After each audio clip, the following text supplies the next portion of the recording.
This isn't just a story, it's the kind you'll think about at 2 a.m. If you're ready for the truth they never saw coming, hit that subscribe button now. And if something hits home, drop a like and tell me your thoughts in the comments, because stories like this deserve to be heard. Figure it out yourself. That's what my wife Claire shouted, flooring the gas, leaving me in a Billings, Montana, gas station lot, 200 miles from our Denver home. Her sisters Allison and Nicole laughed in the back seat like they'd just pulled off the prank of the century. My name's Michael Bennett. I'm 34. I work construction for Summit Builders. I'd been married to Claire for 8 years. We'd driven up for her cousin's wedding, a supposed weekend getaway, just the four of us in her sedan, splitting gas and hotel costs. The whole ride, something felt off. Claire kept glancing at her sisters in the rearview mirror. Whispered chats when they thought I wasn't listening. When I asked what was up, she'd flash a smile. Nothing, babe. Just sister stuff. I should have trusted my gut. We stopped for gas an hour from Billings. I went inside for coffee and the restroom. When I came back, they were in the car, engine running. Claire rolled down her window, grinning oddly. Get in, Claire, I said, heading for the passenger door. Actually, she said, we've been talking. You need to learn some independence. What's that mean? Allison leaned forward. You're so clingy, Michael, trailing Claire like a lost puppy. This'll be good for you. Nicole piped up. A little adventure. Gravel crunched under my boots. I held keys, not car keys, house keys. My truck was in our Denver driveway. This isn't funny, I said. Stop the joke. Claire's grin widened. Not a joke, a prank. You're too serious, Michael. Loosen up. Figure it out yourself, she shouted, flooring the gas. Tail lights vanished down Highway 2. I stood there, wallet, phone, and a growing awareness my wife and her sisters had ditched me in nowhere. October wind cut through my jacket, snow was in the air. I called Claire's phone, voicemail. Allison's, same. Nicole had blocked me months ago after some forgotten argument. This wasn't a prank to end soon. This was something else, showing what my wife and her sisters thought of me. I walked into the gas station, asked the clerk about a Denver bus ticket. No buses here, he said. Greyhound stops in Billings, 40 miles east. I met Claire 9 years ago at a job site. She was an environmental consultant for a project my crew worked. Smart, funny, she made me feel like the only guy in the room. Her sisters were different. Allison, 2 years older, worked in marketing for a tech firm, always opinionated. Nicole, 28, the youngest, still finding her path, full of attitude. From the start, they acted like I was stealing their sister. Family dinners with inside jokes I couldn't follow. Vacations where they'd plan activities without me. Small slights that piled up. They're protective, Claire would say when I mentioned it. They'll warm up. They never did. After we married, it got worse. Allison said I held Claire back from traveling, taking risks. Nicole rolled her eyes when I offered help, like fixing a tire or something at their places. Not everything needs a man, she'd snap. I noticed other things. Claire's constant texting with her sisters when we were together. Last-minute plan changes for Allison's or Nicole's crises. Last year, Claire forgot our anniversary helping Nicole move. The year before, she missed my birthday dinner over Allison's boyfriend drama. Family comes first, she'd say. I got that, respected it. But I was family, too. Warning signs were clear on the Montana drive. They insisted I didn't need my truck, we'd ride together. Claire booked the hotel under her name only. Allison joked about my lack of spontaneity. Remember when you were fun? Nicole asked from the back. Before you got all domestic and boring. I laughed it off, but it hurt. I worked 60-hour weeks to keep us comfortable, fixed things at home, planned trips, remembered dates. I thought that's what a husband did. In that lot, sunset painting the Montana hills, I realized I'd been wrong, not about being a husband, but about who I'd married. The clerk let me use the station's landline to call a Billings taxi. A $60 ride I couldn't afford, but I needed that bus station. The 14-hour Denver bus ride gave me time to think about my marriage, the woman I'd spent 8 years trying to please. I kept checking my phone for an apology, a call admitting they'd gone too far. Nothing. Around midnight, near Casper, Wyoming, it hit me. This wasn't about independence or loosening up. It was humiliation, showing where I stood in their sisterhood. I thought of times I'd caved to their plan changes, swallowed their jabs, apologized for things not my fault to keep peace. The worst wasn't being stranded, it was knowing they'd planned this for weeks, maybe months, laughing at my cluelessness over drinks at Allison's place. By 8 a.m., when the bus hit Denver, I'd decided. A cab took me home, Claire's car wasn't there. The house was empty, just as we'd left it Friday. I called in sick to work, then did something new. I searched Claire's things, not out of jealousy, but to know who I'd married. Her laptop was password locked, but open browser tabs showed group chats with her sisters, months old.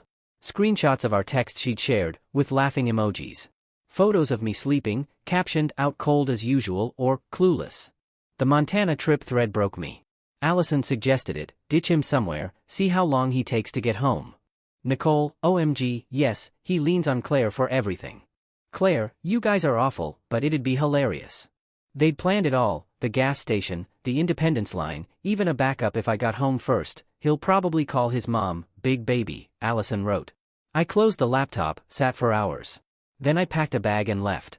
No note, no locked doors, no utility shutoffs. I walked out like they'd driven away from me. Difference was, I wasn't coming back. I drove my truck to my brother Ryan's place in Colorado Springs. He worked nights at a factory, had a spare room. When I showed up with a duffel, no explanation, he handed me a beer. How long you staying? Don't know. Ryan never liked Claire, never said it outright, but his silence around her, his early exits from family events, said enough. I told him everything, the prank, the chats, months of scheming. Jesus, Michael, he said. You're better off without her. Monday, I called my boss at Summit Builders, requested a transfer to a Colorado Springs hospital renovation. We were short-handed, they needed experienced guys.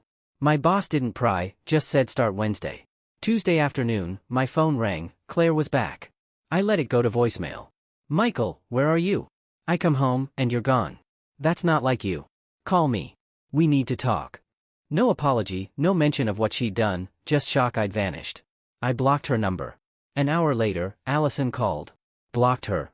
Nicole, too. They got clever, using other numbers, Claire's work phone, random ones. Same message, I was overreacting, it was a joke, come home to fix it. Thursday, Ryan came home from his shift, looking uneasy. Your wife's here, parked outside. I saw Claire's sedan across the street. She spotted me in the window, got out, headed for the building. I met her in the lobby before she reached Ryan's door. Michael, thank God, she said, reaching for me. I've been so worried. I stepped back. What do you want, Claire? Come home. Let's talk like adults. Talk about you stranding me 200 miles away? You and your sisters planning it for months? Her concerned act slipped, showing irritation, like I was the unreasonable one. It was a prank, Michael. You're acting like we committed a crime. You left me stranded. Laughed about it. Planned it for months. Because you needed it, she said. There it was, the truth. You're so dependent, so clingy. We thought if you figured something out alone, you'd grow up. The lobby's fluorescent hum was the only sound. I looked at the woman I'd married, realizing I didn't know her. I'm not coming home, I said. Don't be ridiculous. You can't vanish over hurt feelings. Watch me. I turned, walked to the elevator. She followed, talking faster, promises, threats, nonsense, but I tuned her out. When the doors closed, she was still talking. Friday, I got a text from an unknown number. Allison, Claire's upset. Fix this. I showed Ryan over coffee. Change your number, he said. I did. 3 weeks later, I settled into a routine, hospital site work, helping Ryan with his truck on weekends, making choices without checking with anyone. I rented a small apartment in South Colorado Springs. Nothing fancy, but mine, no debates over furniture or shows. For the first time in years, I felt like me. Then my mom called. Michael, Claire came by. Said you're having a breakdown, vanished after a trip, won't answer her. Mom liked Claire, thought she was stable, good for me. It's not a breakdown, Mom. We're having problems. Problems you can't fix? I didn't want to explain the chats, the planning, the subtle cruelty. It'd sound petty, like I overreacted. I'll call later, Mom. Need to think. But Claire was still spinning her story, making me the unstable one who ditched our marriage. That weekend, I drove to Denver, not to our old house, but to my buddy Derek's. He worked construction, was at my wedding. Heard you and Claire split, he said. Sorry, man. What did you hear? You took off after a fight. She seemed torn up.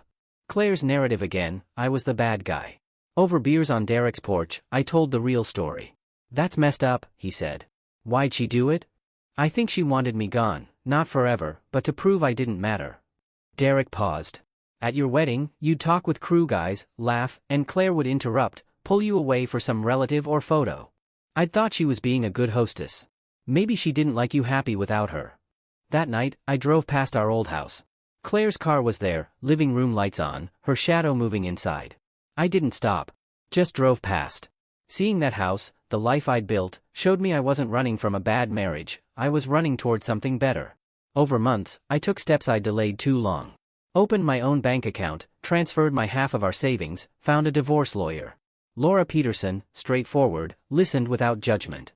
Got documentation of the harassment? I showed block numbers, Allison's and Nicole's messages, Claire calling my work. She told your parents you had a breakdown? Yeah. Laura scribbled notes. We can use this. Colorado's no fault, but harassment matters for other claims. I signed divorce papers that day.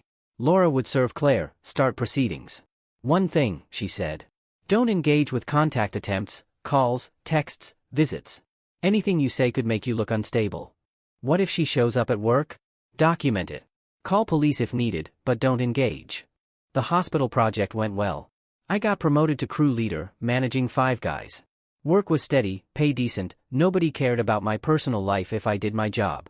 I started evening business management classes at community college, something I'd always wanted but had no time for with Claire's sister's constant demands. I had space to think, to choose what I wanted, not just react to others' expectations. 2 months after filing, Ryan called me at work. Your lawyer needs you. Says it's big. I met Laura that afternoon. She had papers stacked, a satisfied look. Claire's been busy, she said. Hired an attorney, claiming abandonment, saying you left vindicatively, refusing counseling. Abandonment?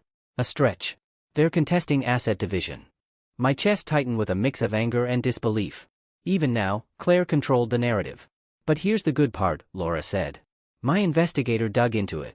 Claire's telling people you were abusive, she had to escape. That's a lie. I know, and I can prove it. The investigator found social media posts from the Billings weekend, Claire and her sisters at a bar, raising shots, captioned Girls Weekend, and Freedom, posted at 11 p.m. when they ditched me. Laura showed Instagram printouts. In one, Allison wore my Broncos cap, the one I'd left in the glove box. There's more, Laura said. Claire's privacy settings were sloppy. She handed me screenshots of the chats I'd seen, plus more, months of planning, laughing at my reactions, betting on how long I'd take to crawl back. We file our response tomorrow, Laura said. Then we end this. The divorce hearing was a Tuesday in March. I wore my wedding suit, 8 years old. Claire sat with her attorney, a slick guy who looked expensive. She'd lost weight, looked tired, tried a team player smile when our eyes met. Her lawyer went first, called me unstable, said I abandoned Claire over a minor disagreement, refused counseling, wanted to punish her for a prank. Your Honor, Mr. Michael Bennett used a family misunderstanding as an excuse to shirk his marriage. Laura stood, calm, lethal. Your Honor, I have evidence contradicting their claims. She submitted screenshots, posts, harassment records. These texts show the petitioner and her sisters planning the prank for months. These posts show them celebrating my client's abandonment. These records show continued harassment after he requested no contact. The judge reviewed silently. Claire's lawyer whispered frantically, panic crossed her face. Further, Laura said, the petitioner spread false claims about my client's mental state to friends and family, a pattern of manipulation, not concern. The judge's expression stayed neutral but firm. Based on the evidence, I grant the divorce as requested. Assets divided equally, no spousal support. No evidence of abandonment or abuse by the respondent. Claire tried approaching me in the courthouse hall, Laura stepped in. No contact, she said. The order holds. I walked to my truck, didn't look back. 3 years after that gas station, it was over. Business classes paid off. 6 months later, I launched Bennett Construction. Small jobs, bathroom remodels, deck repairs, but steady, with customers who valued honesty. Ryan became my first employee, then Derek joined when word spread we didn't cut corners. I bought a small house in West Colorado Springs. Simple, with a garage for tools, a yard for thinking. No shared decisions, no paint color debates. A year post-divorce, I ran into Derek at the hardware store. Heard about Claire, he asked. I hadn't thought of her in months. What about her? Divorced again. Married a coworker 6 months after you. Lasted a year. I grabbed my screws, headed to checkout. Don't you want details? Derek called. Not really. I meant it. Claire and her sisters faced their consequences. Allison lost her marketing job when her harassment created liability for her company. Nicole's lies about me backfired when friends compared notes, saw through her.